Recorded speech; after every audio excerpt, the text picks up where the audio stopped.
我宣布 The 10,156th meeting of the Security Council is called to order. The provisional agenda for this meeting is consideration of the draft report of the Security Council to the General Assembly. The agenda is adopted.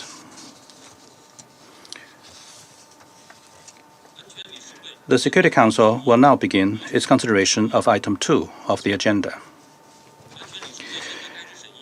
The Security Council will proceed to the consideration of its annual report to the General Assembly for the period of 1st January to 31st of December 2025.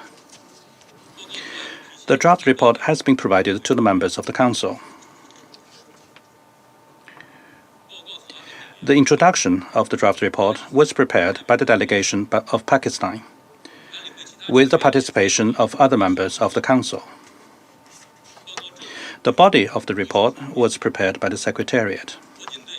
I would like to express appreciation to Pakistan and the Secretariat for their respective contributions. I would like to point out that the draft report was prepared in accordance with the note by the President of 13 December 2024 S/2024/507.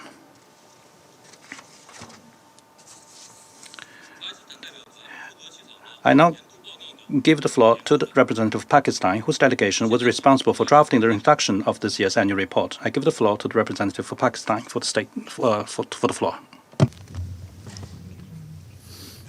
Thank you, Mr. President.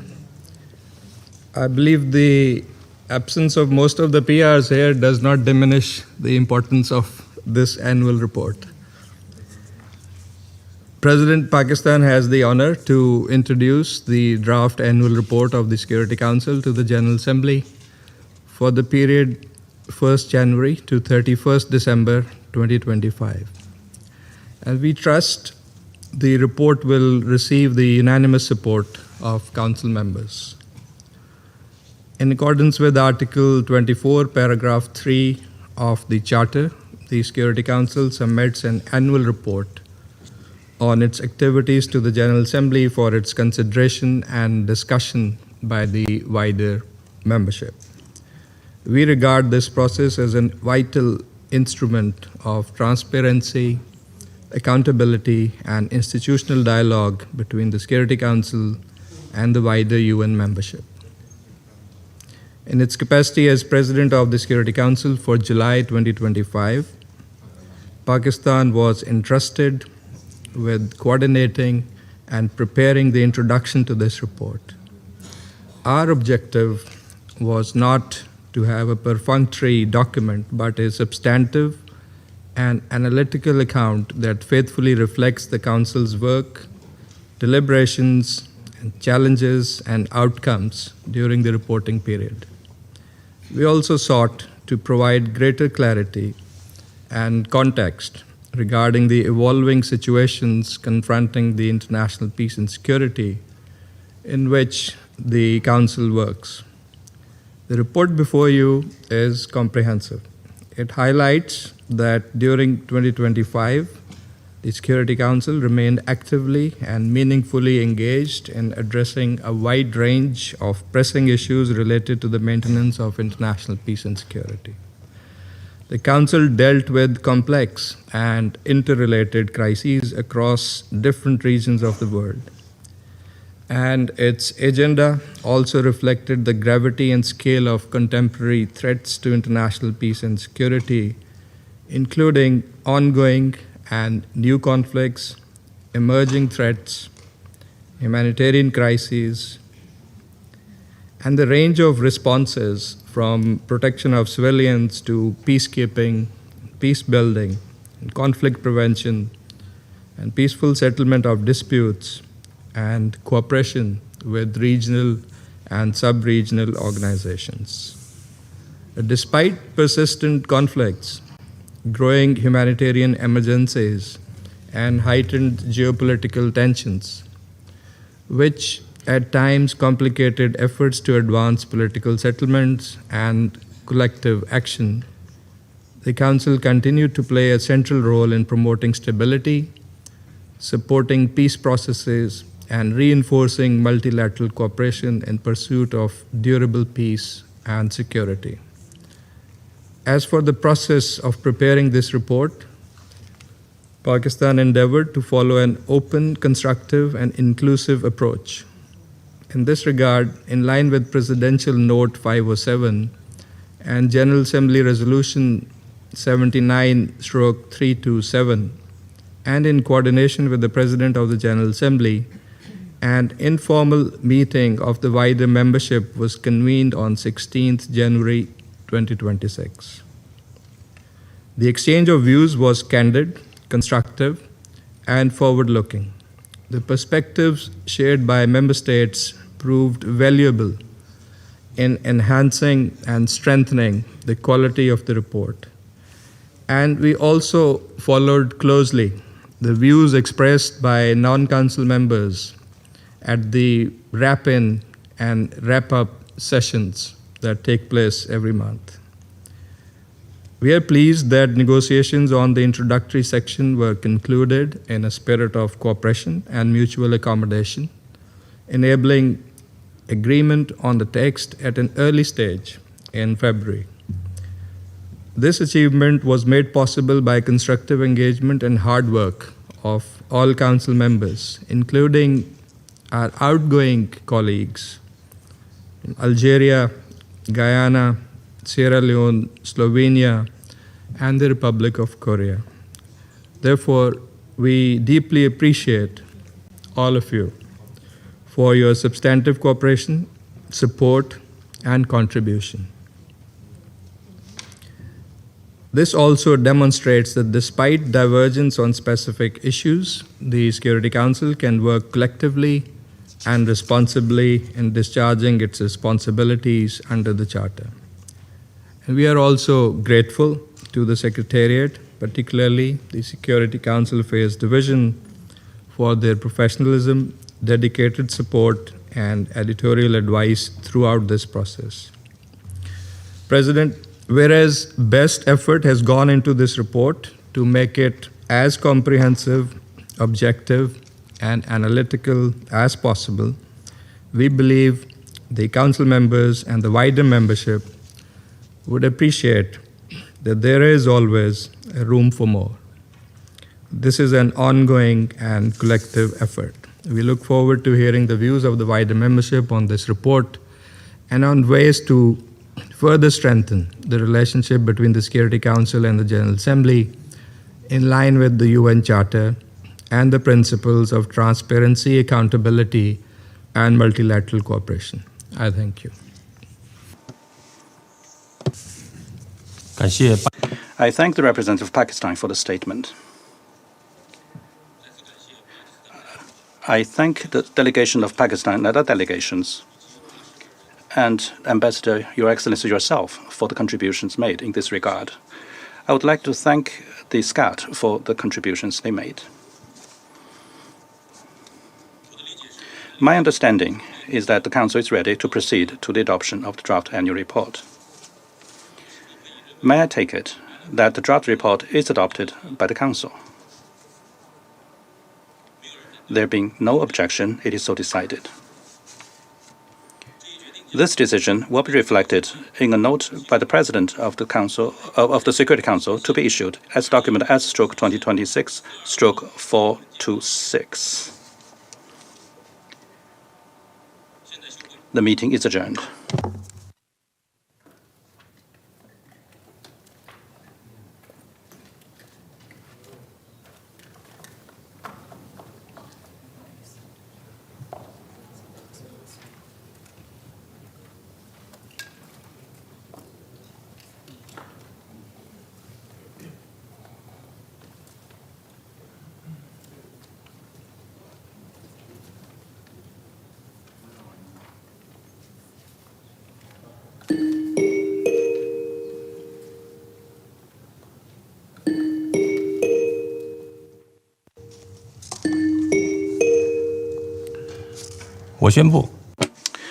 The 10,157th meeting of the Security Council is called to order. The provisional agenda for this meeting is the situation in Libya. The agenda is adopted. In accordance with Rule 37 of the Council's Provisional Rules of Procedure, I invite the representative of Libya to participate in this meeting. It is so decided.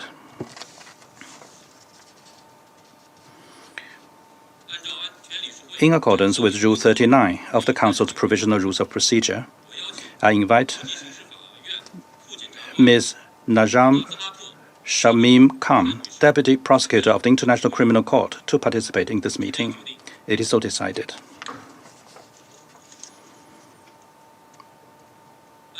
The Security Council will now begin its consideration of Item 2 of the agenda. I now give the floor to Deputy Prosecutor Najam Shamim Khan. Mr. President, thank you for the opportunity to brief the Security Council today. Please allow me to also express my thanks to His Excellency, the Permanent Representative of Libya to the United Nations, for his attendance. I regret that I am again unable to join you in the Council due to the non-issuance of a United States visa required for my travel to deliver my briefing in accordance with Security Council Resolution 1970. Mr. President, Excellencies, this week represented a true landmark in the fulfillment of the mandate set by this Council in relation to the situation in Libya. It was my honor this Tuesday to address the pretrial chamber together with the OTP Libya Unified Team, opening the confirmation hearing in relation to Mr. Khalid Mohammed Ali El-Hishri. In the first judicial proceedings stemming from this referral, Mr. El-Hishri is accused of 17 counts of war crimes and crimes against humanity carried out principally in Mitiga prison, including in the women's section of the prison, over which Mr. El-Hishri had direct control. Here in the ICC courtroom, in the presence of victims, before civil society advocates, together with representatives of the government of Libya, and so many committed to justice, we were able together to substantially undermine the impunity that has protected the perpetrators of crimes for too long. Over 3 days, Mr. El-Hishri faced the accounts, the voices of many Libyans directly affected by his alleged crimes. The voices of women, men, and children who, in their own words, dared not believe that this day would come. Voices that told of the most deep suffering, of being shot and whipped, of being suspended from the ceiling, dragged by their hair, raped and beaten until they bled. Of children witnessing the violence being inflicted on their mothers, and of those children in turn being beaten, tortured, shot, and raped. Black African migrants enslaved, held in dehumanizing conditions, and subjected to extreme physical, psychological, sexual, and reproductive violence, including torture. The actions of Mr. Khalid El-Hishri and the Rada militia are not the actions of a legitimate law enforcement agency, and Mitiga was not a normal prison. It was a system designed to inflict extreme pain, deep humiliation, and ultimately to destroy the lives of those detained. As the court heard this week, Mr. Khalid El-Hishri was at the center of this abuse.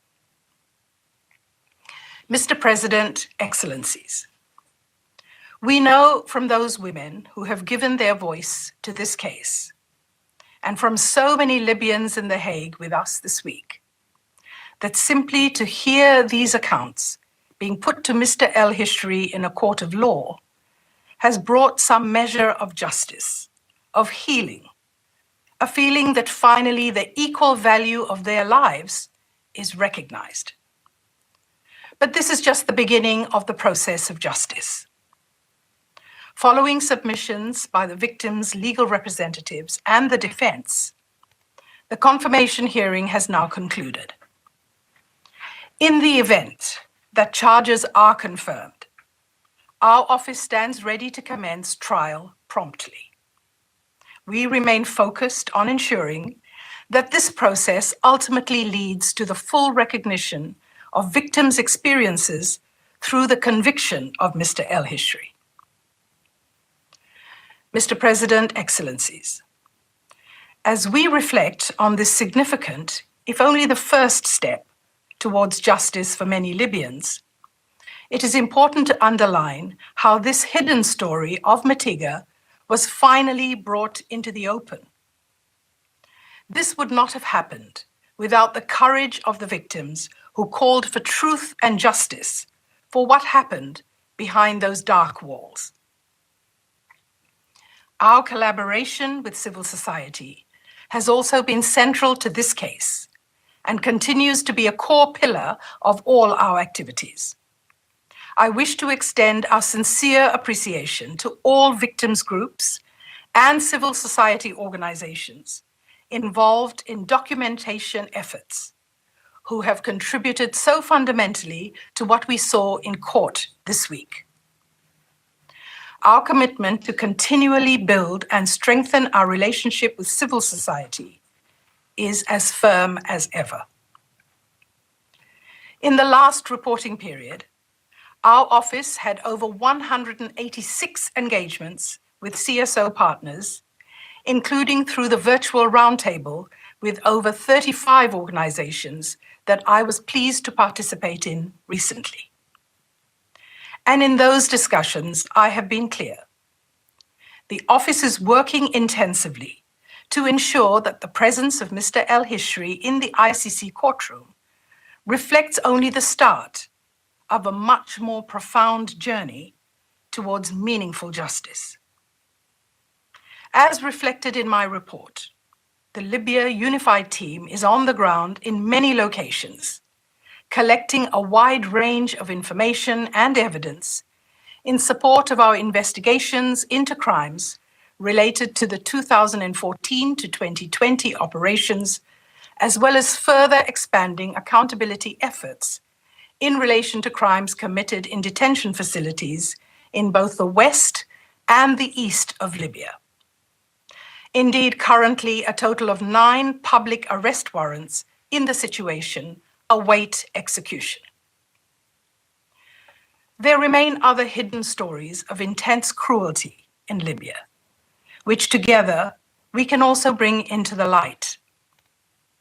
To those responsible for alleged Rome Statute crimes in Libya, to those carrying them out, to those facilitating them and ordering them, we have a simple message.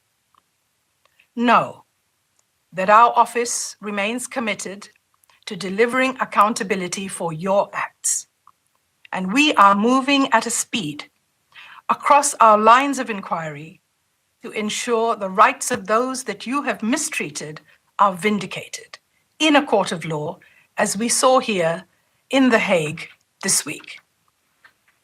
Mr. President, Excellencies, our report also recognizes the encouraging recommitment of the government of Libya to engage with the court. We have in our report referred to Libya's Article 12.3 declaration under the Rome Statute, which was made to the court last year. This has led to real improvements in cooperation and has also led to the decision to extend some of our key lines of inquiry until the end of 2027. The enhanced forms of engagement we have developed together in this framework have had a tangible, positive impact on our investigations and also with respect to the confirmation hearing of Mr. El-Hishri. Here we see, I believe, the true potential of the mandate provided by this Council. The ICC and the government of Libya engaging effectively, reducing the space for atrocities, holding perpetrators to account, and thereby strengthening the basis for stability and peace in Libya. Combined with our strong collaboration with civil society, this represents a new coalition for accountability in Libya under the legal framework provided by Resolution 1970. I wish to commend in particular His Excellency the President of the Presidential Council of Libya, Mr. Mohammed El-Menfi, and His Excellency Mr. Abdul Hamid Dbeibeh, Prime Minister of Libya, for the strong cooperation and support from their officers. I also wish to recognize the important cooperative role played by His Excellency the Ambassador of Libya to the Netherlands, Mr. Zaid Dagim. However, as reflected in my report, the picture of cooperation from Libyan authorities is not uniform. With real steps forward, while real steps forward are taken in some areas, in others we have seen stagnation or even regression. It is my hope in particular that the momentum felt in The Hague this week may provide a catalyst for stronger cooperation and collaboration. It is essential in particular that we receive better communication, a stronger response with respect to the arrest of suspects that our office is aware remain in Libya at present. A failure to do so represents a clear breach of the mandate provided by this Council. Mr. President, Excellencies, the central role of partnerships in our efforts to deliver justice is further reflected in the fact that the ICC was not the only courtroom in which judicial proceedings have been seen in relation to the situation in Libya in this reporting period. Our investigations with respect to crimes against migrants from the Horn of Africa in Libya proceeds at a positive pace and has continued to benefit from excellent collaboration with a range of national authorities as well as with our Europol partners in a joint team. And this collaboration is delivering real results. On the 27th of January of this year, Mr. Tewelde Gautam, an Eritrean national, was convicted in a Dutch district court and sentenced to 20 years imprisonment for human smuggling and extortion of migrants and refugees in Libya.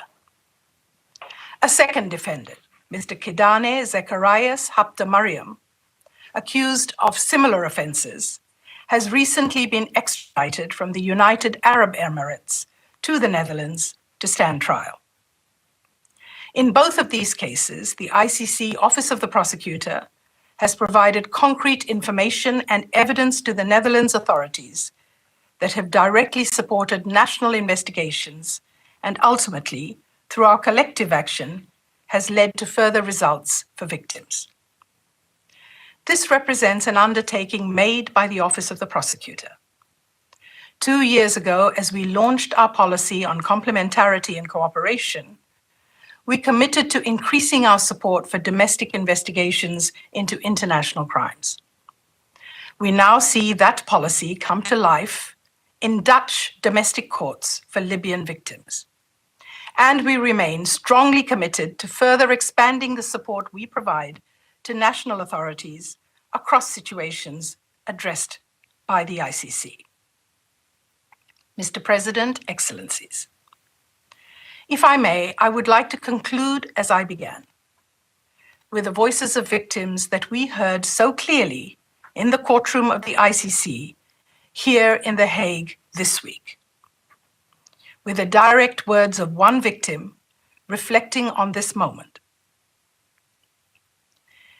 El Hishri's arrest bridges a distance many of us survivors of crimes at Mitiga thought would never close. We now carry not only renewed trust in the possibility of justice, but also a duty toward those who died, those still alive but made socially dead by torture and violence, and those who still cannot speak because they fear retaliation.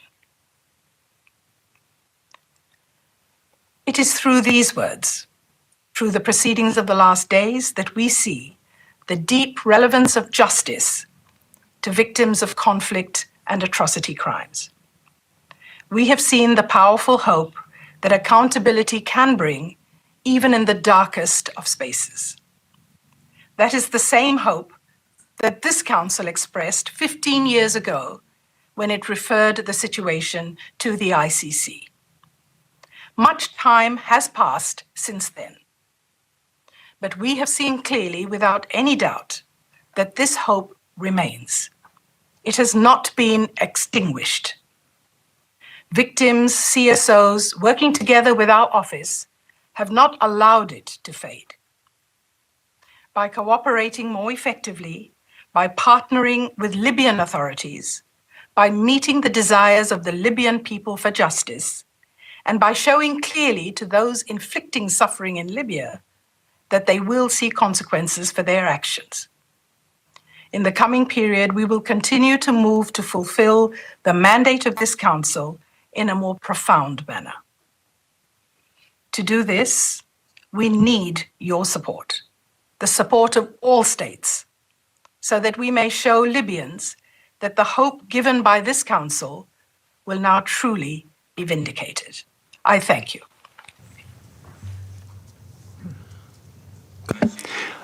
I thank Deputy Prosecutor Khan for her briefing. And I'll give the floor to those members, council members, who wish to make statements. And I'll give the floor to the representative of Somali. Thank you, Mr. President. We listened carefully to Deputy Prosecutor Khan's briefing and took note of the International Criminal Court's 29th report pursuant to Resolution 1970. I welcome the participation of the permanent representative of Libya in today's meeting. Mr. President, while justice and accountability are central to peace and stability, transitional justice remains vital to achieving national reconciliation and lasting peace in Libya. In that context, my delegation would like to make the following points. First, strengthening national justice institutions must remain a priority, empowering national authorities to lead this process. An environment that builds the capacity of local institutions to administer justice remains essential for sustainable peace. Second, existing legal frameworks should be reinforced and, where appropriate, adapted to respond to the evolving circumstance. In this regard, we note Mr. Harish's surrender to the ICC custody and the commencement of the pretrial proceedings.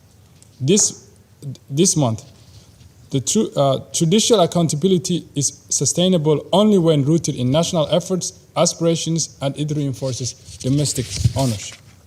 Third, Libyan leadership in addressing justice must take precedence, supported by regional and African mechanisms. This Council should remain vigilant about the role of external factors and monitor these dynamics transparently, ensuring sovereign solutions guide the path forward. Mr. President, true partnerships require mutual agreement, and we encourage constructive dialogue between the Office of the Prosecutor and relevant Libyan national legal authorities to achieve shared objectives in a spirit of mutual respect and complementarity. Moreover, a comprehensive approach that integrates judicial accountability, humanitarian support, and diplomatic engagement remains essential to advancing nationally led, nationally owned initiatives toward justice and peace. In conclusion, Mr. President, the international community and this Council should fully support Libya's pursuit to justice, stability, and reconciliation while respecting Libya's national sovereignty, territorial integrity, unity, and political independence. Somalia remains committed to playing an active role toward these objectives. I thank you. I thank the representative of Somalia for the statement. I give the floor to the representative of Denmark. Thank you, Mr. President. And thank you, Deputy Prosecutor Khan, for your briefing.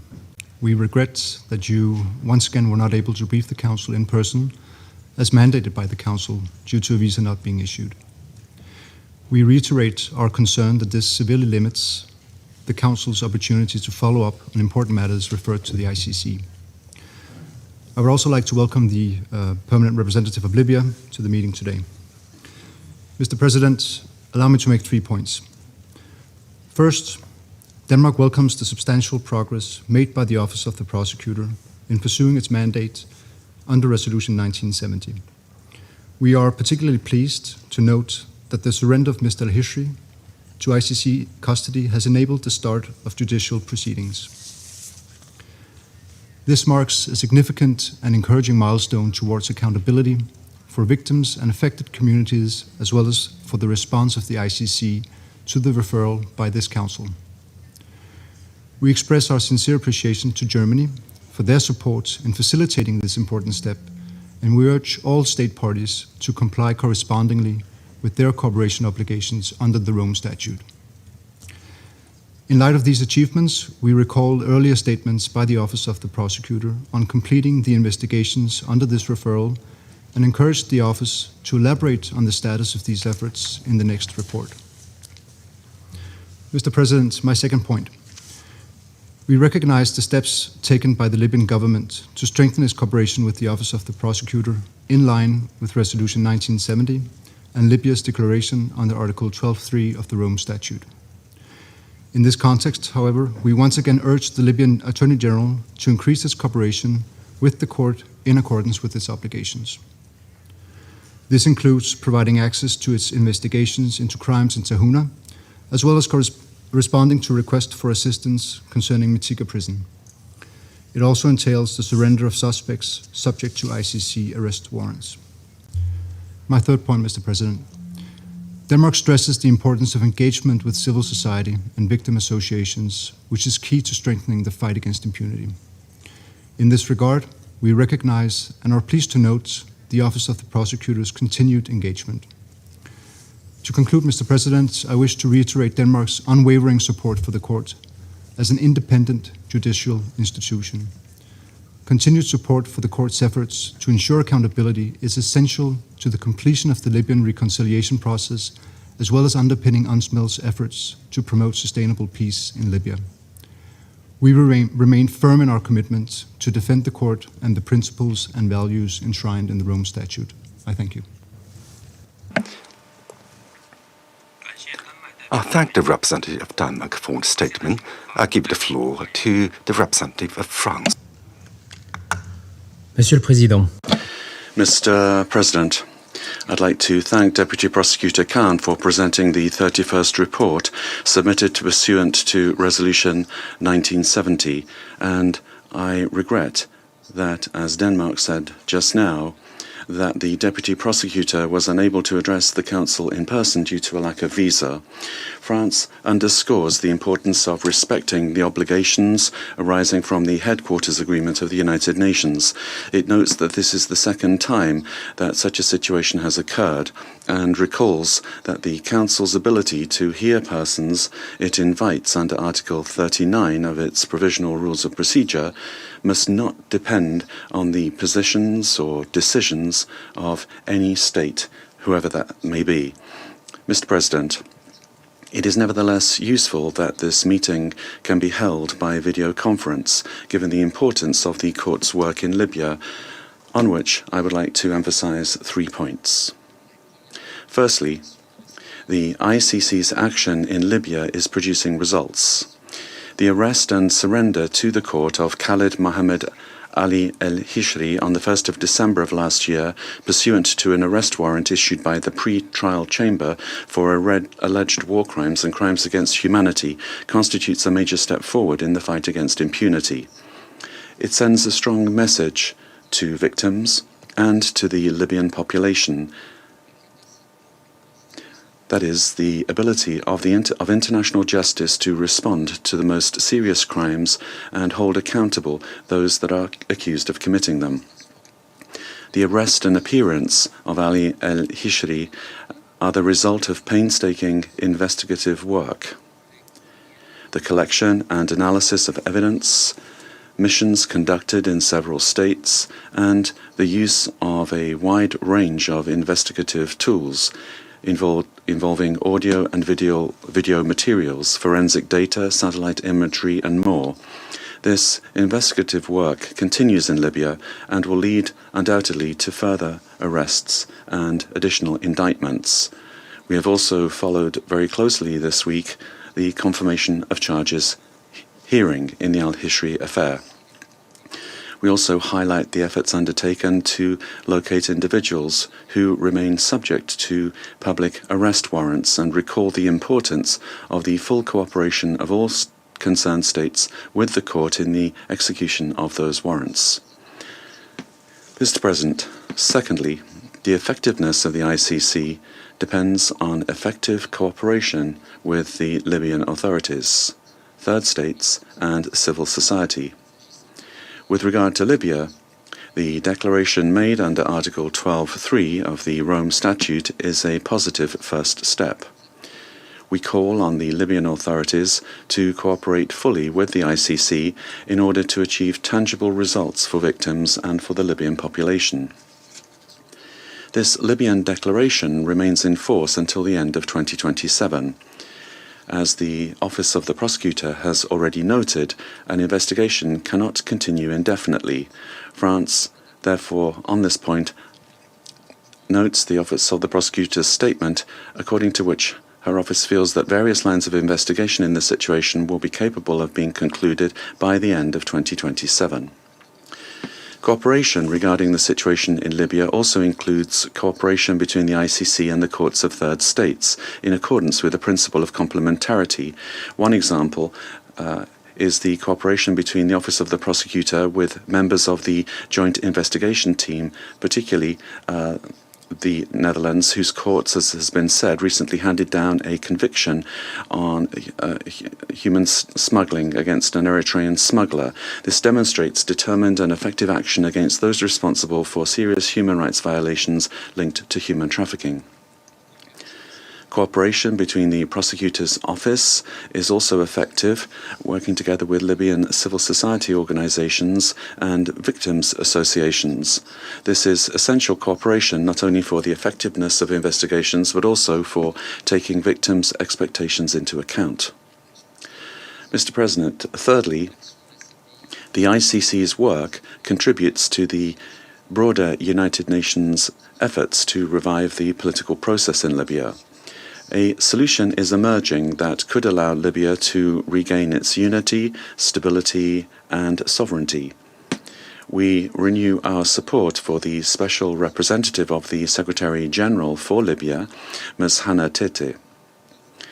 We must support the implementation of her roadmap for the resumption of the political process in Libya, which is essential to advance the unification of institutions, including the government, and the organization of free, transparent, and inclusive elections throughout Libyan territory.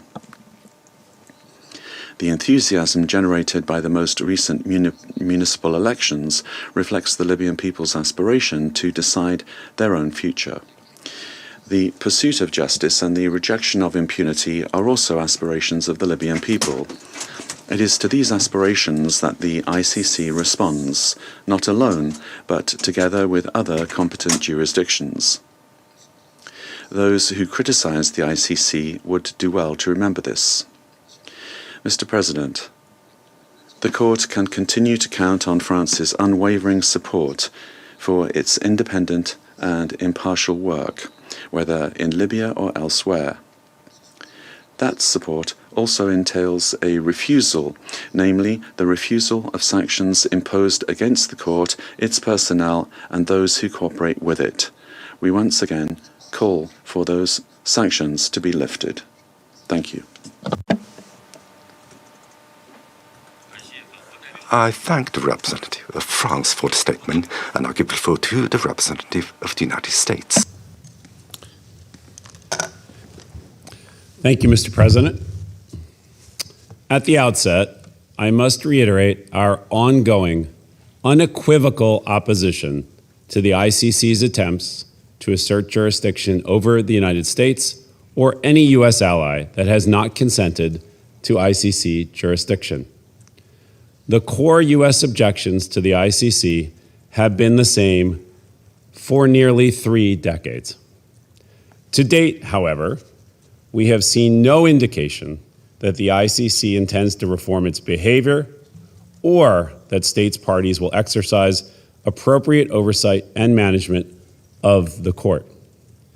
As our long-standing concerns have not been realized, our response has escalated in proportion to the threat presented by the ICC and to the degree to which our concerns remain unaddressed.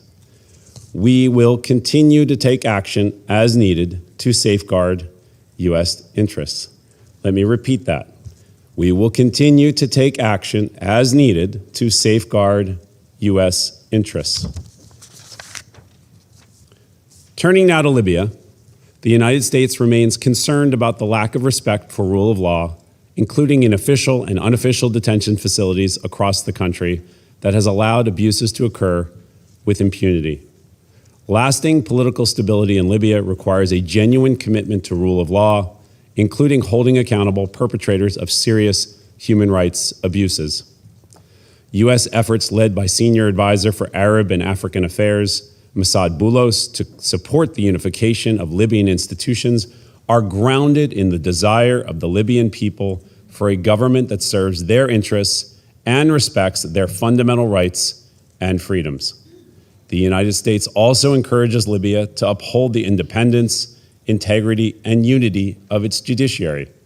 In this regard, we would note the importance of addressing the increasing divisions in and politicization of the judicial system detailed in the Secretary General's recent report to avoid undermining a key pillar of the Libyan state.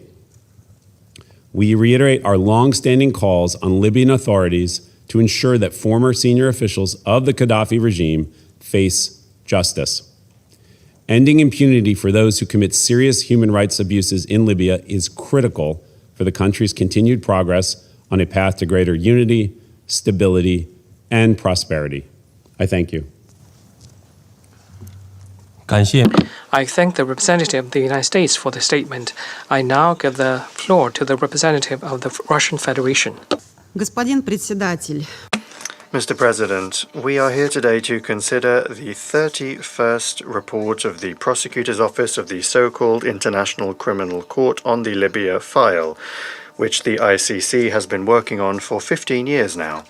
From the report, we have learned about impressive results, the first arrest and the beginning of proceedings. It's worth noting that the first arrest has nothing to do with the events of 2011, in connection with which the Security Council referred the situation to the ICC. On Libya, the ICC has chosen the following strategy. First, it helped legitimize the destruction of Libyan statehood as a result of NATO's aggression by advancing false accusations that were never proven. Then, on the basis of those accusations, it issued arrest warrants against Libyan leaders, all of whom have ended up dead. First, Muammar Gaddafi was torn to pieces before the eyes of the international community. And then, recently, his son, Saif al-Islam Gaddafi, was killed. Both of those cases were closed in connection with the deaths of the accused, and no one is interested in who was involved in those murders. This begs the conclusion, is the ICC operating like a lynch mob? The crimes of NATO countries during the 2011 events is not something the ICC has taken any interest in. Evidently, they enjoy permanent immunity from the jurisdiction of this pseudo-court. The ICC's investigation of the events of 2011 ended with that. It seems that in that situation, the ICC should have reported to the Council that it was not able to fulfill the instructions given to it to conduct an investigation and then close the case. But that is not how so-called international justice operates. The Libya file was reformatted to focus on the supposed crimes in prisons in subsequent years, which also did not lead to any results. Then, the ICC exceeded the clearly outlined mandate issued by the Security Council and decided to take an interest in crimes against migrants, which Security Council Resolution 1970 doesn't say a single word about. But also in this area, the ICC continues to adhere to its established strategy. Despite the appeals of civil society, it is not investigating the actions of European forces and political leaders who initially created the migration crisis by destroying Libya's statehood and then distinguished themselves with a whole host of crimes against migrants, including blocking access to their own ports for ships carrying people in great distress. Instead of that, the ICC prosecutor is carrying out joint investigative actions with European structures that are potentially implicated in crimes against migrants. These people do indeed enjoy genuine immunity at the ICC. At the end of the day, they are its patrons, and the patrons are never put on trial. The accusations, rather, are brought against pawns and middlemen from developing countries. Mr. President, these are the successes of the ICC on Libya. At the same time, the pseudo-court is boasting of its 18 missions and almost 700 pieces of evidence and other activities.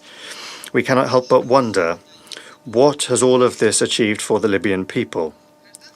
The civil war that was triggered by NATO's aggression has dragged on for years. Thousands of civilians have died and the country remains divided. The portal Just Security, that is well known in the West, recently published an investigation by the professor of Illinois University, Professor Prorok, who came to the conclusion that the ICC's interference in civil wars not only does nothing to help end them, but on the contrary, drags them out and blocks the beginning of peace negotiations. The court's participation scares people away from participating in the negotiating process, and the ICC's intransigent position on amnesties, which are often a necessary part of peace agreements, leaves the parties to the conflict with fewer incentives to pursue a political solution. In addition to this, the ICC itself is mired in scandals and double standards. As we have already said, we've told you already who enjoys immunity from the ICC's justice or from convictions by the state's parties. It's patrons, its backers. One telling situation is the failure of Italy, a European state party to the Rome Statute, to comply with its obligations in January 2025. The court merely took note of the violations and formally referred the matter to the Assembly of States Parties.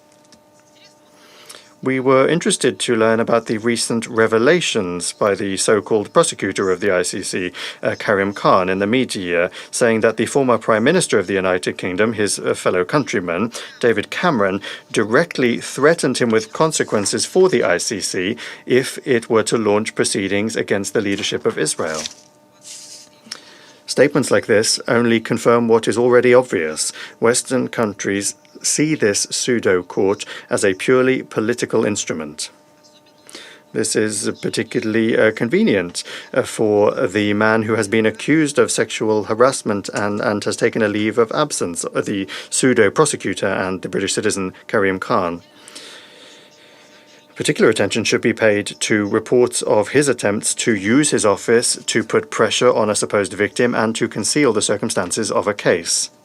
At the same time, contrary to the evident facts, this British subject, in interviews that he has given, continues to assert that he has been fully exonerated.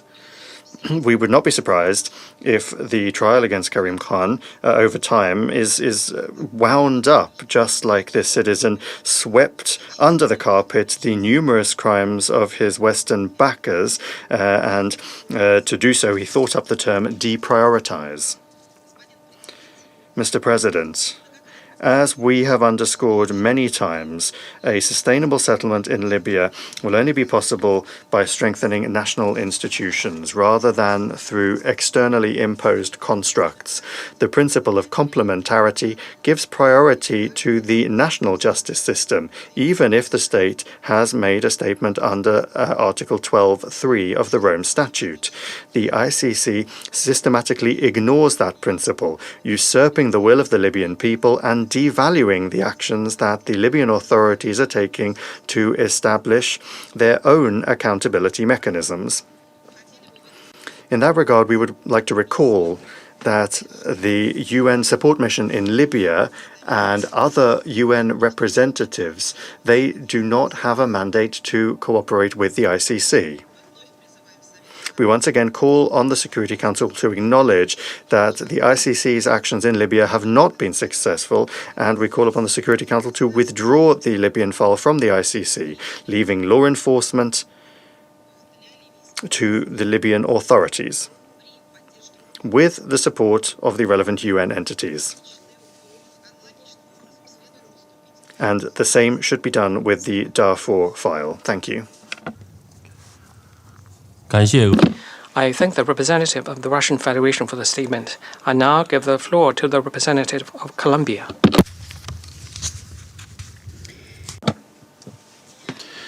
Colombia thanks the Presidency for convening this meeting on the activities carried out by the Office of the Prosecutor of the International Criminal Court in Libya since November 2025 within the framework of Security Council Resolution 1970 of 2011.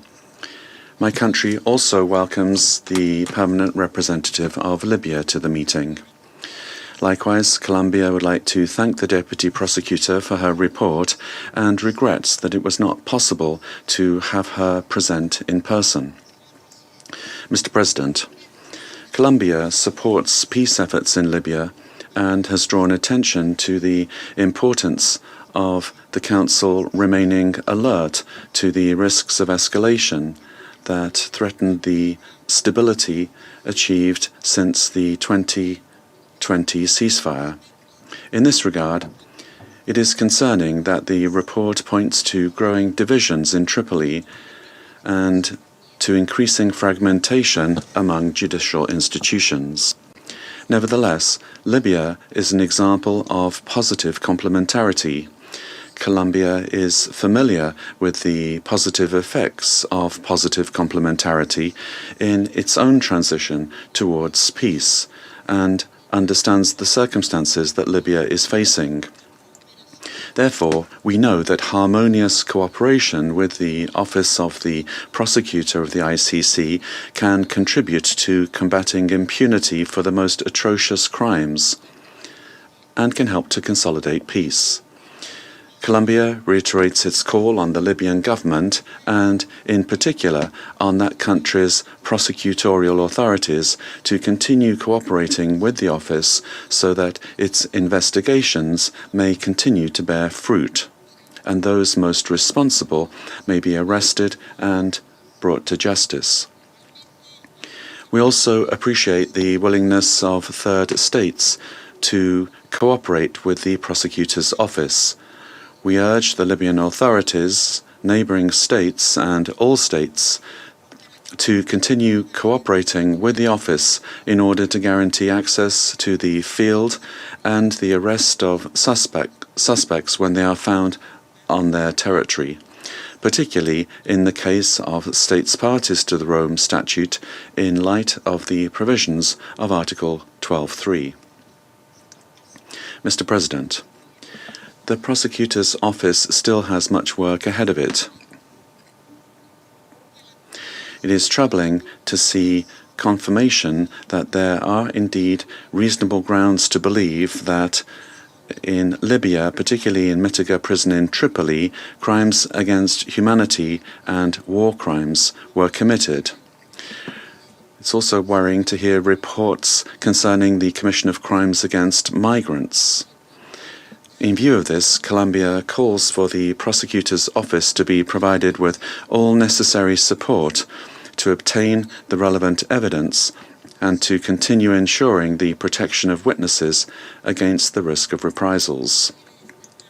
Colombia wishes to emphasize that victims are and must always continue to be at the center of all of the court's work in Libya. We must remind them that it is indeed possible to achieve the accountability they so strongly demand in order to continue along the path toward peace. For its part, Colombia welcomes and encourages continued cooperation between the prosecutor's office and civil society organizations that document crimes committed in Libya. Mr. President, It is necessary for the prosecutor's office to continue carrying out its work independently and impartially, free from outside interference of any kind. Colombia rejects interference in its work through sanctions imposed against the court or its judges or officials. To achieve genuine peace, truth, justice, and reconciliation are indispensable. Therefore, Colombia recognizes all the work carried out by the prosecutor's office and reiterates its unwavering support for the court, while inviting all states, whether parties to the Rome Statute or not, to continue cooperating with it. Thank you very much. I thank the representative of Colombia for the statement. I now give the floor to the representative of the Democratic Republic of the Congo. Mr. President, the Democratic Republic of the Congo would like to thank China for convening this meeting to consider the report of the International Criminal Court on Libya. My delegation welcomes the Deputy Prosecutor, Ms. Najat Shamin Khan, and would like to thank her for presenting the aforementioned report, which she has just done in application of Resolution 1970 of the Security Council, which referred the situation in Libya to the prosecutor of the International Criminal Court. The Democratic Republic of the Congo would like to take this opportunity to reaffirm its constant commitment to international justice, in particular to the Rome Statute. We reiterate our commitment to respecting the principles of the independence and universality of the International Criminal Court, a court which was created precisely to put an end to impunity for the most serious crimes, such as crimes against humanity, war crimes, crimes of aggression, and the crime of genocide. For that reason, the formulation of the Rome Statute, which is merely theoretical for some, is a reality for the affected populations, particularly those from regions that are in the grip of violence and instability, which they are enduring on a daily basis. Wars and all forms of violence that deny the dignity and the sacred nature of human beings do not recognize nationality. This reality, which we cannot ignore, is something that concerns us all, and cooperation with the International Criminal Court must form the basis upon which we work. Mr. President, my delegation notes that the 31st report of the prosecutor of the court has focused in particular on achievements, difficulties faced, and progress that has been made thus far. It notes significant progress in 4 major areas of investigation: the violence in 2011, crimes in detention centers, crimes linked to the 2014 to 2020 operations, and abuses committed against migrants. From the point of view of cooperation with the court, the Democratic Republic of the Congo, which was the first state party to have developed meaningful cooperation with the court, congratulates the Libyan authorities because although Libya is not a state party to the Rome Statute, the country has formally recognized the court's authority to investigate crimes committed on its territory since 2011.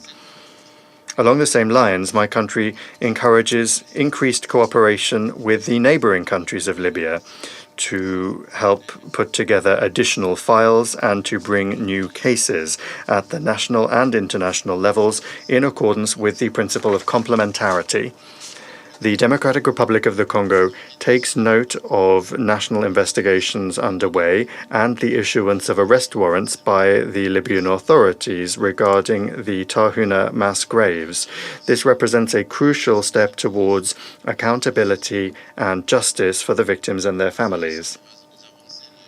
Regarding the progress that has been made, the Democratic Republic of the Congo notes with satisfaction that in paragraph 9 of the report, the prosecutor's office notes the arrest of Khaled Mohammed Ali El-Hishri, charged on 17 counts for war crimes and crimes against humanity for presumed acts committed at Mitiga prison, including murder, torture, persecution, enslavement, as well as rape and other acts of sexual violence against Libyan women and men, as well as African migrants between 2014 and 2020. We welcome this step in the judicial proceedings against Mohammed Ali al-Hishri, and we reiterate the call for an end to impunity in Libya. My delegation hopes to see the authorities cooperate further with the Office of the Prosecutor in order to conduct equitable and impartial investigations and prosecutions against all of the presumed perpetrators, regardless of their power or their influence. The Democratic Republic of the Congo recalls that on the 15th of February 2011, the Security Council, in its resolution 1970, referred the situation in Libya to the Prosecutor of the International Criminal Court.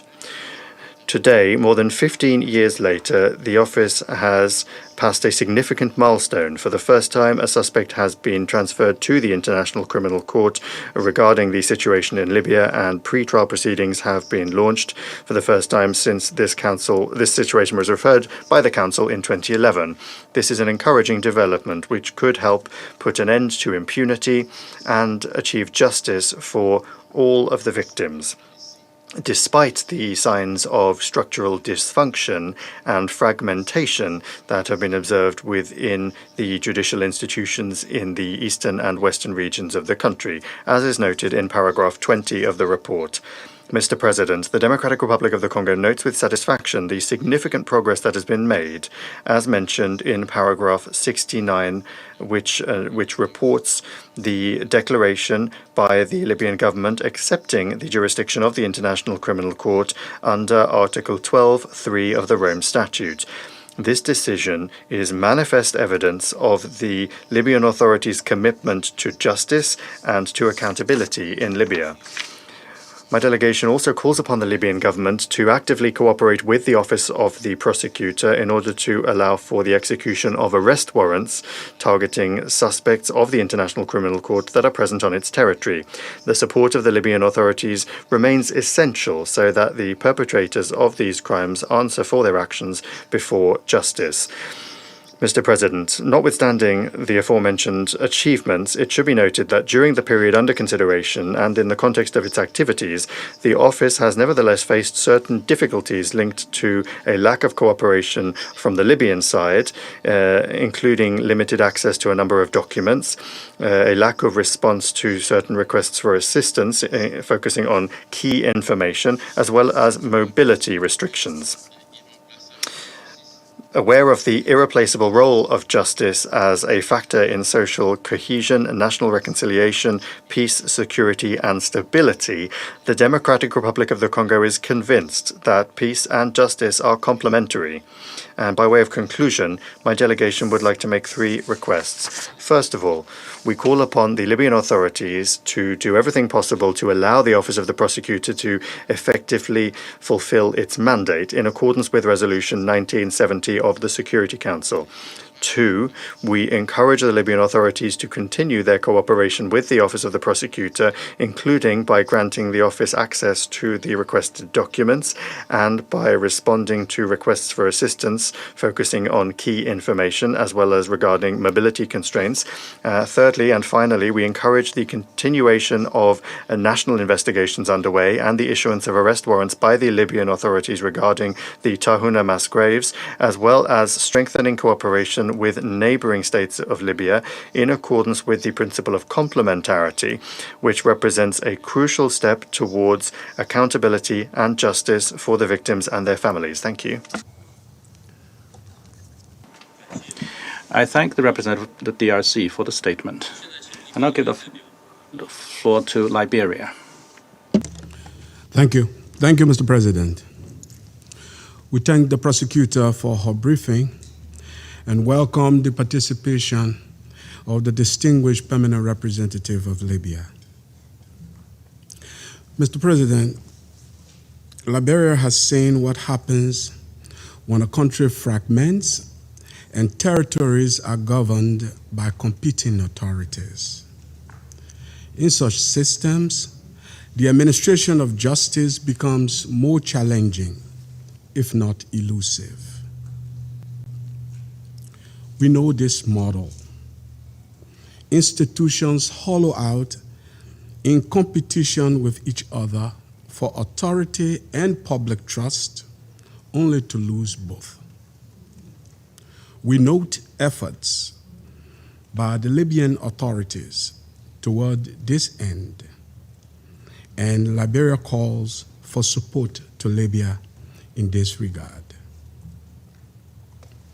Mr. President, accountability in Libya cannot be treated only as a narrow judicial matter. It is fundamentally both an economic and political question. As long as armed factions retain control, impunity is likely to persist. Justice will remain obstructed not only by capacity gaps, but by entrenched interests. This dynamic must be addressed in the following manner. First, mandate regular public reporting on compliance with Resolution 1970, including the identification of individuals and entities that obstruct cooperation with the court. Second, support a unified justice coordination framework under UN leadership. Fragmented support efforts risk reinforcing fragmentation on the ground. A consolidated platform can better align international assistance with Libyan institutional needs and reduce duplication. Third, formally acknowledge non-compliance and establish time-bound expectations for collective actions with clear implications for sanctions where necessary. Fourth, establish and adequately resource a mechanism for witness and victim protection. Finally, Mr. President, personal or factional economic gains cannot take precedence over the unity and stability of the Libyan state. Regional and other international engagement must be aligned with a unified and accountable governance system in Libya.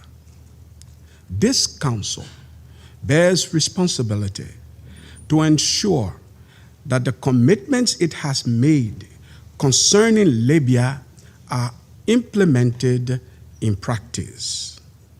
Toward this end, the Libyan people are not waiting for ideal conditions.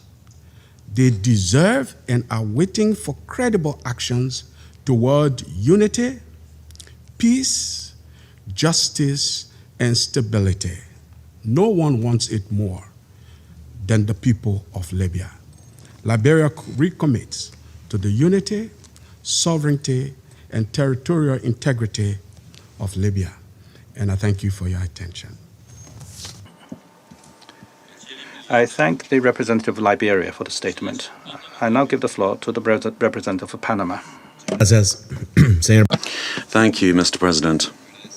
We thank the Deputy Prosecutor of the International Criminal Court, Nazat Shamin Khan, for her updates, and we welcome the presence of the Permanent Representative of Libya at this meeting. We regret once again that the Deputy Prosecutor, for reasons beyond her control, has not been able to be here present today to brief the Council on the important matters that we are dealing with. Panama recognizes the important work of the International Criminal Court and of the Office of the Prosecutor in carrying out the mandate entrusted to it by this Council through Resolution 1970. We reaffirm that this referral, adopted under Chapter 7 of the Charter of the United Nations, creates fully binding legal obligations for member states. Panama values the substantive progress reflected in the Court's recent report, which marks a key milestone in the ongoing investigations. We highlight the surrender of Mr. Khaled Mohammed Ali El-Hishri to the custody of the court in December 2025 by the Federal Republic of Germany, as well as the commencement of judicial proceedings which are currently at the preliminary stage. The proceedings before the court against Mr. El-Hishri, who faces charges of war crimes and crimes against humanity committed at Mitiga prison between 2014 and 2020, constitute a milestone in the investigations and a step forward towards accountability in that country. We recognise the steady progress of the investigations, the effective cooperation among states, and the intensified engagement with civil society, survivors of crimes and human rights defenders, thereby strengthening the work of the Office of the Prosecutor.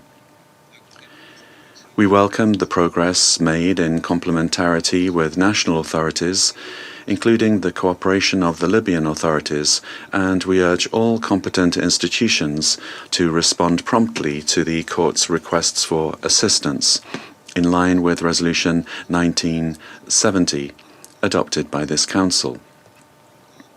As a state party to the Rome Statute, Panama reiterates its firm support for the independence of the International Criminal Court and rejects any coercive measures or reprisals that may affect the Court's mandate, including those directed against its personnel or against those who cooperate with it.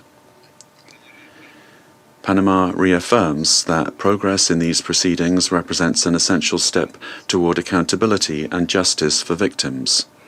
The Libyan people and the migrants who pass through its territory have suffered the consequences of these serious crimes, and they deserve truth, justice, and guarantees of non-repetition. We reiterate Panama's firm commitment to strengthening the rule of law and to the independent work of the International Criminal Court as a fundamental pillar of international justice. Thank you very much. I thank the representative of Panama for the statement. I give the floor to the representative of Latvia. Thank you, Mr. President. We thank the Deputy Prosecutor, Madame Najat Khan, of the International Criminal Court for her comprehensive briefing and for the continued efforts of the Office of the Prosecutor to advance accountability for crimes committed in Libya. Today, I would like to highlight the following points. First, Latvia commends the significant progress achieved by the Office of the Prosecutor during this reporting period. In particular, the arrest, surrender, and transfer of El-Hishri to the custody of the ICC. The confirmation of charges hearing that took place this week was a landmark moment for victims and survivors in Libya. This hearing is a testament to those most affected by El-Hishri that no one is above the law, not even the most powerful. I would like to quote the sobering words of the victim P1736. I quote, "I will be reborn when the justice is achieved." End of quote. This testimony and this hearing is a tangible proof that the mandate given by this Council under Resolution 1970 can bring justice to the victims and accountability for the most heinous crimes committed in Libya. Second, the cycle of impunity in Libya must end. Accountability is indispensable, both justice for victims and for restoring trust in institutions, deterring future violations, and laying the foundation for sustainable peace and stability in Libya. We recognize the steps taken by the Libyan government to strengthen cooperation with the court. At the same time, further cooperation from the Libyan Office of the Attorney General remains essential. This includes providing the Office of the Prosecutor with access to investigations into crimes committed in Tarhuna and Mitiga prisons, as well as information sharing regarding the progress of national proceedings against Mr. Najim and Tarhuna suspects. Likewise, outstanding arrest warrants cannot remain unenforced. All remaining suspects subject to the ICC arrest warrants must be surrendered to the ICC in accordance with the Council's Resolution 1970, in order to establish that perpetrators of atrocity crimes are not beyond the reach of justice. Third, we welcome the strengthened engagement with the Office of the Prosecutor, with the civil society, victims, and human rights defenders. The increased engagement of the Libya Unified Team with the civil society has contributed to trust building with the affected communities and is indispensable for advancing accountability efforts. Lastly, we stress the importance of safeguarding the independence of the court, its efforts to defend the principles enshrined in the Rome Statute, and to ensure the accountability for gravest crimes under international law. I thank you. I thank Latvia for the statement. And I'll give the floor to the representative of the United Kingdom. Thank you, Mr. President. Let me begin by welcoming the distinguished representative of Libya to today's Council meeting. I also thank Deputy Prosecutor Khan for her briefing to the Council today and for her presentation of the Office's latest report. As other colleagues have said, we regret that the Deputy Prosecutor was unable to brief the Council in person today, as mandated by the Security Council. Mr. President, I will make 3 points. First, the UK welcomes the progress reported by the Office of the Prosecutor since the last briefing. In particular, we note the conclusion yesterday of the confirmation of charges hearing in the case of Khalid Mohammed Ali al-Hishri. This follows his arrest and surrender to the court late last year. These proceedings represent an important moment for victims and affected communities in Libya. Indeed, it is noteworthy that many victims of these alleged crimes were among those represented in the proceedings before the court this week. Such proceedings serve as a clear demonstration that accountability can be delivered. Mr. President, the UK also welcomes the Office of the Prosecutor's ongoing engagement with national authorities in line with the principle of complementarity. In particular, we note that information provided by the ICC Office of the Prosecutor assisted in domestic proceedings relating to alleged human trafficking offences in the Netherlands. This is reflective of effective cooperation between the Office of the Prosecutor and domestic authorities.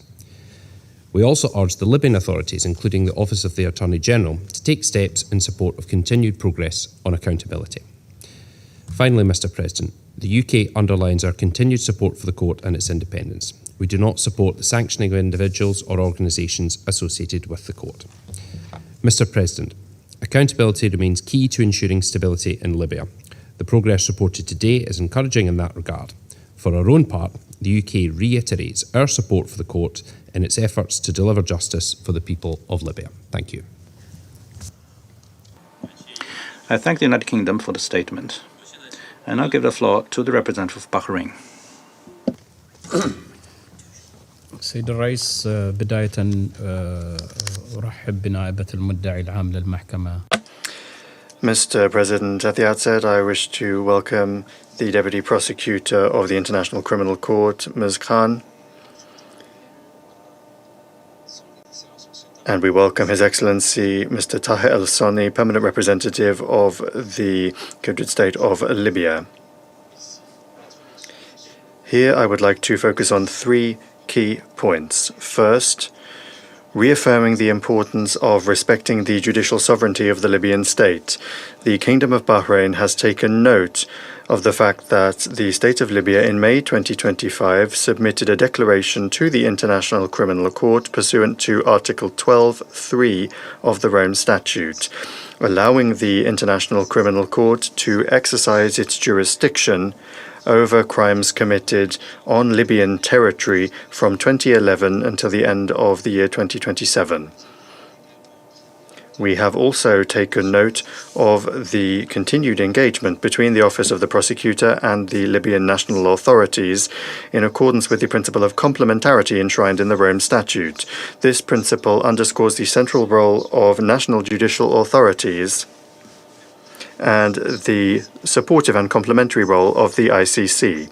In this regard, we stress the importance of respecting the judicial sovereignty of the Libyan state and ensuring that cooperation with the ICC contributes to strengthening the capacity of the national institutions without prejudice to their primary jurisdiction nor their ownership of the judicial process. Second, There is a need to intensify cooperation with Libyan authorities in cases requiring cross-border procedures. We underscore the importance of close cooperation between the Libyan state and states in which arrest warrants issued by the ICC are executed outside of Libyan territory. We underscore the need to complete extradition procedures outside of Libya in accordance with international law, while at the same time respecting the sovereignty of Libya and its judicial jurisdiction. Enhancing coordination between the Office of the Prosecutor and the Libyan authorities, as well as states concerned, is an essential step for the implementation of legal obligations and to combat impunity. Third, reaffirming the responsibility of states in the implementation of international law. The Kingdom of Bahrain reaffirms the central role and fundamental responsibility borne by all member states in respecting and implementing international law, including international humanitarian law. The same goes for the prevention of the most serious crimes under international law and the prosecution of the perpetrators. It also stresses that accountability must be pursued in a manner consistent with the principles of international law, including respect for the sovereignty of states. The principle of complementarity is essential in this regard. It ensures respect for the position of the state concerned and its full ownership of the judicial process. Achieving justice in Libya depends on strengthening lasting peace, including through support for national efforts, capacity building in responsible institutions, particularly those responsible for accountability and transitional justice. We must support Libyan initiatives and the United Nations efforts aimed at strengthening the foundations of reconciliation and to fulfill the aspirations of the brotherly Libyan people. In conclusion, the Kingdom of Bahrain reiterates its support for the efforts of the United Nations aimed at supporting the Libyan state in its path towards national reconciliation and the restoration of security and stability. We reaffirm our support for cooperation with the United Nations and international partners in order to strengthen the rule of law and achieve justice. Thank you, Mr. President. I thank the representative of Bahrain for the statement. I give the floor to the representative of Pakistan. Thank you, Mr. President. I welcome the participation of the distinguished permanent representative of Libya in today's meeting. Let me also thank Deputy Prosecutor Nazat Shamim Khan for her briefing and presentation of the 31st report of the Prosecutor of the International Criminal Court pursuant to Security Council Resolution 1970. Pakistan takes note of the report and the developments outlined therein, including the progress made in investigative activities, engagement with Libyan authorities, and cooperation with relevant international and regional partners. We note in particular the commencement of pre-trial proceedings following the surrender of Mr. El-Hishri to the court, the first surrender of a suspect to the ICC in the Libyan situation. President, I will make 4 points. First, Pakistan reaffirms its steadfast support for Libya's sovereignty, independence, territorial integrity, and national unity. A Libyan-led and Libyan-owned political process remains the only viable path towards sustainable peace, stability, and reconciliation in our brotherly country. Accountability efforts should reinforce this objective. Second, while Pakistan is not a party to the Rome Statute, we remain committed to the objective of credible and impartial accountability for serious international crimes. In this regard, consistency, objectivity, and non-selectivity are essential for strengthening confidence in the international justice system. The legitimacy and credibility of international accountability mechanisms can only be sustained through the uniform application of international law and adherence to the principles of fairness and impartiality. Third, cooperation between the court and the Libyan authorities remains important for the implementation of Resolution 1970. We encourage continued constructive engagement between the Office of the Prosecutor and all relevant Libyan institutions in a manner that is fully respectful of Libya's judicial sovereignty, national institutions, and legitimate concerns. National ownership and capacity building should remain central to all accountability efforts. Fourth, we support all Libyan-led initiatives aimed at preserving judicial unity, upholding the rule of law, and strengthening constitutional oversight. Finally, Mr. President, Pakistan reiterates its support for all efforts aimed at promoting peace, stability, reconciliation, and institution building in Libya. I thank you. I thank the representative of Pakistan for the statement. I give the floor to the representative of Greece. Thank you, Mr. President. We thank Deputy Prosecutor Najat Khan, as well as the Office of the Prosecutor of the International Criminal Court for the presentation of the 31st report pursuant to Resolution 1970 regarding the referral of the situation in Libya. I would also like to welcome the participation of the Permanent Representative of Libya in today's meeting. Mr. President, at the outset, we wish to underscore the significant judicial developments regarding the El Hisri case following the surrender of the suspect to the court and the commencement of judicial proceedings. This marks a significant step forward in combating impunity in Libya. We also take note of the progress made as to the conclusion of the investigative activities on crimes concerning the line of inquiry on the 2011 violence. Currently, the court has 9 outstanding public arrest warrants, 4 of which relate to these crimes. We also welcome the continued investigative work of the Office of the Prosecutor. During this reporting period, the Office of the Prosecutor collected over 690 items of evidence, conducted over 15 interviews, assessed more than 19 witnesses, and transmitted 19 requests for assistance to states and international organizations, receiving wide range of support, including from 9 national enforcement and prosecutorial authorities. In this regard, Greece wishes to underline the efforts undertaken by the Office of the Prosecutor toward empowering the participation of victims and witnesses in investigative processes. This is not only related to the OTP link, but also to the support to witnesses regarding security, medical, and psychological assistance tailored to their needs in relation to specific crimes, such as those in the detention facilities. We further stress that new and emerging technologies, as well as methods to trace the proceeds of crimes, to support investigations, and the establishment of evidence on core international crimes, coupled with the necessary safeguards to the integrity of the judicial proceedings, would effectively enhance, as the report rightly underlines, the investigations. My final point, Mr. President, relates to the increased cooperation of the Office of the Prosecutor with the Libyan authorities and the offices of the President of the Presidential Council of Libya and of the Prime Minister, in particular following Libya's acceptance of the court's jurisdiction pursuant to the declaration of Article 12.3 of the Rome Statute.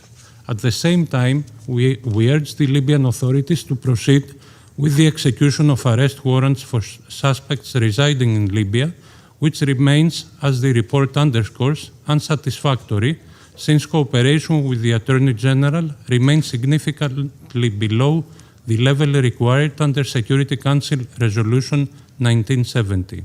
To conclude, Mr. President, we note with regret that the Deputy Prosecutor was not able to brief the Council in person today, and we fear that this might impact negatively on the victims of atrocities and consequently on criminal accountability in relation to serious international crimes. In this respect, we underscore our undertaking to uphold and defend the Rome Statute, maintaining its integrity against threats and actions aimed at the court or its officials.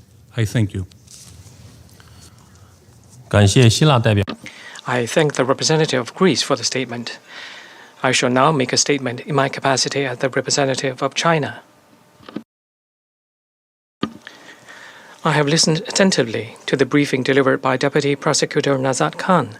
I welcome the presence of the permanent representative of Libya at today's meeting.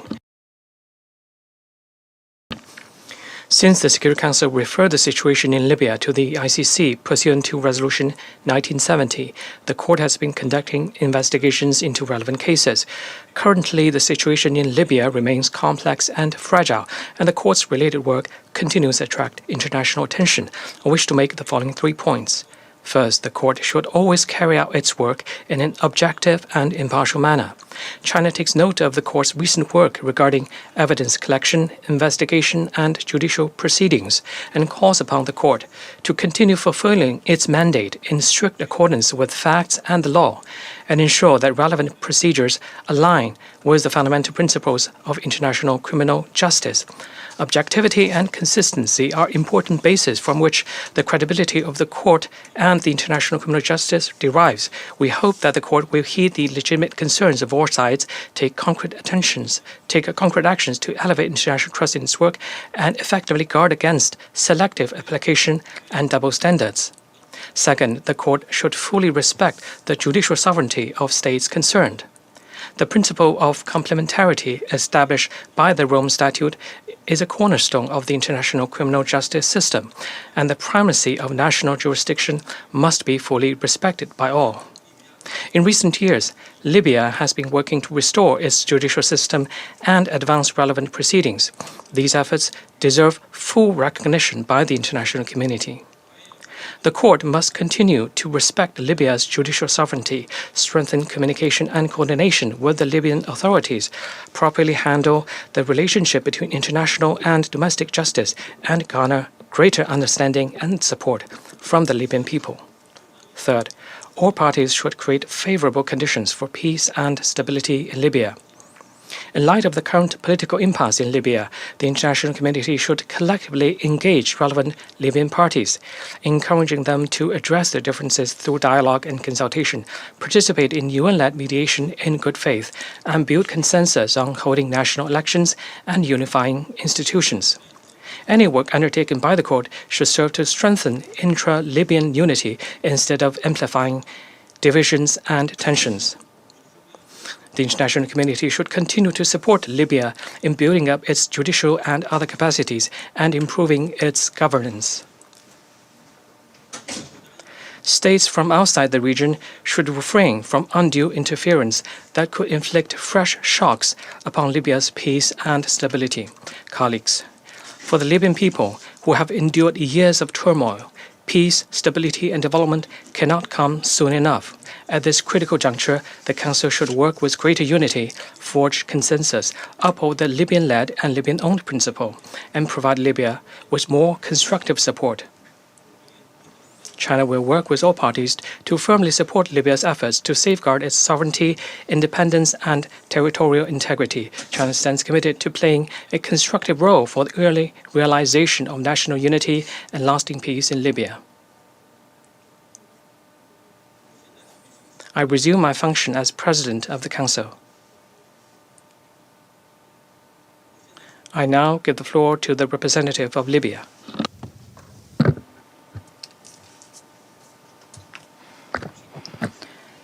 Thank you, Mr. President. I would like to thank you for convening this meeting. We welcome Ms. Nazat Khan. We took note of her 31st report.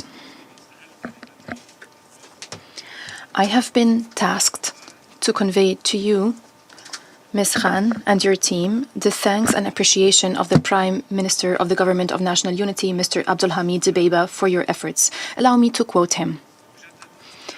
I reaffirm the commitment of the Cabinet to cooperating closely with the ICC pursuant to Article 12, Paragraph 3, expanding the Court's investigative powers and extending the mandate until the end of 2027. This has had a tangible impact on strengthening human rights throughout the entire Libyan territory without exception, such that anyone who would consider violating the rights of the vulnerable, and any criminal who enjoyed impunity in the past and who is unwilling to follow the law would think many times before overstepping the bounds of their humanity and the humanity of their victims. The Cabinet is working diligently to dismantle armed groups operating outside state authority, ensuring that they do not escape accountability. We are enhancing the performance of state institutions that respect the dignity of citizens and that adhere to the law and the principle of accountability. We condemn all crimes of killing, torture, and enforced disappearance committed over the past years. And we will spare no effort to hold their perpetrators accountable in order to guarantee a better and safer future for our children and future generations. End of quote.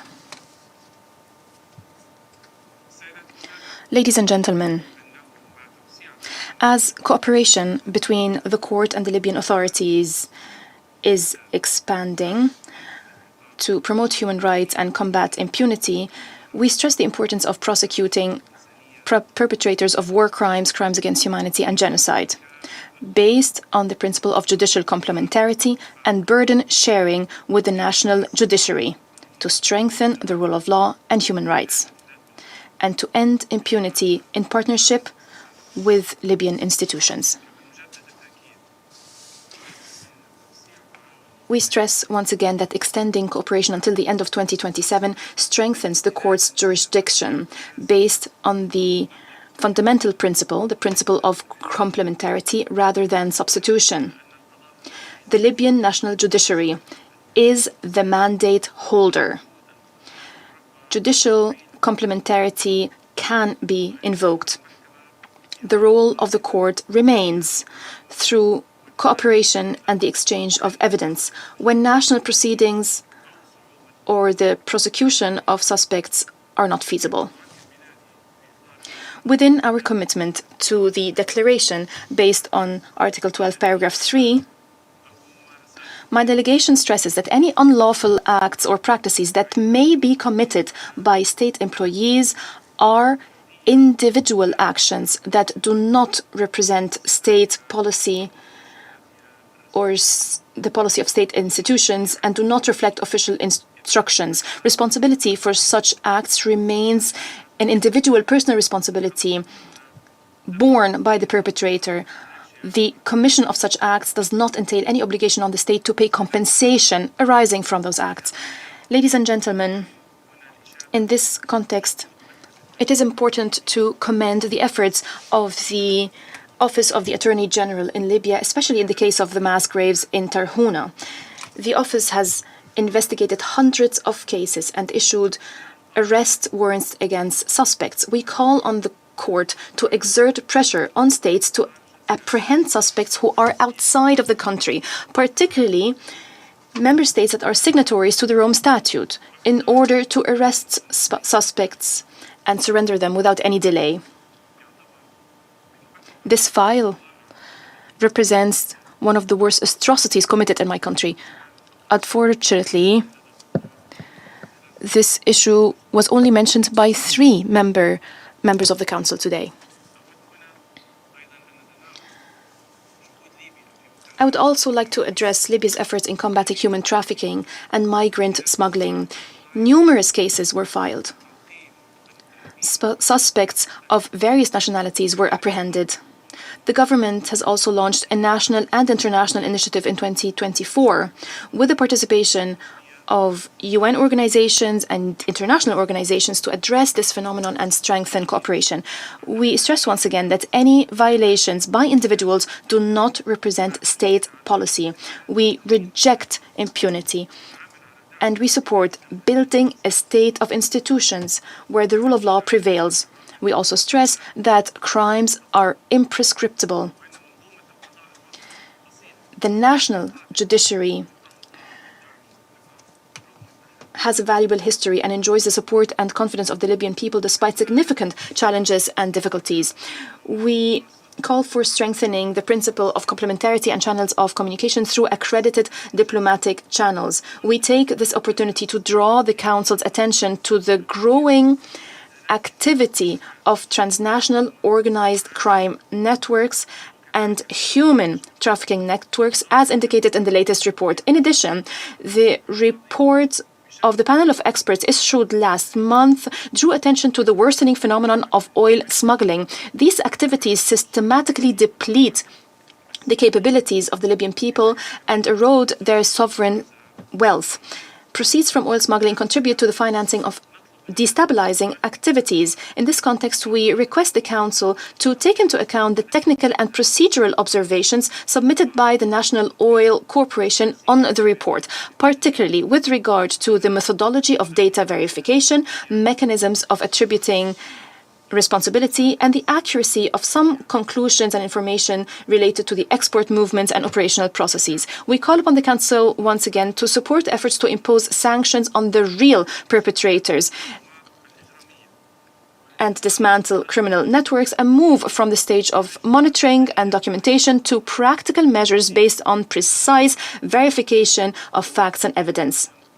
The aim is to ensure that all those proven to have been involved in crimes are held accountable and do not escape punishment through the tools and mechanisms available to the Council.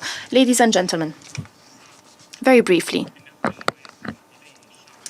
the Libyan people today is aspiring to achieving justice and building a state of institutions where the rule of law prevails. If you can, please extend the helping hand. If you cannot, do not be a burden on the Libyan people. I thank you, Mr. President. I thank the representative of Libya for the statement. I now give the floor to Deputy Prosecutor Khan to respond to the views expressed. Thank you, Mr. President. Thank you, Excellencies. I do want to take this opportunity to thank all states who have contributed to this constructive discussion about our work in Libya and in relation to the mandate we have from this Council. I want to also thank the permanent representative of Libya for his very constructive input into these discussions, and I look forward to a continuing engagement with both him and the authorities to ensure that our partnership strengthens further in order that we can see real impact on the ground. Mr. President, I do get the sense in this last reporting period that all partners who work with us have accepted the fact that as a result of this sustained dialogue and work together, that there is real impact of the work of the International Criminal Court on the ground in Libya. We have heard this from victims, from witnesses, from civil society organizations, from members of the Libyan Authority government itself. So it's very important, I think, to acknowledge that our work has led to impact on the ground. And of course, there can be no greater catalyst for stability and for accountability than the delivery of justice, carefully, objectively, lawfully delivered in accordance with international law. I want to lastly say that the cooperation that we have with the Libyan authorities, which has been strengthened, is a form of cooperation which includes work with judicial institutions within Libya. And again, we look forward to continuing that burden sharing, that complementarity work, which is so central to the success of the Rome Statute. I want to thank all states which have contributed to this conversation, and I thank you, Mr. President. I thank Deputy Prosecutor Khan for the response and clarifications that she has provided. There are no more names inscribed on the list of speakers. The meeting is adjourned.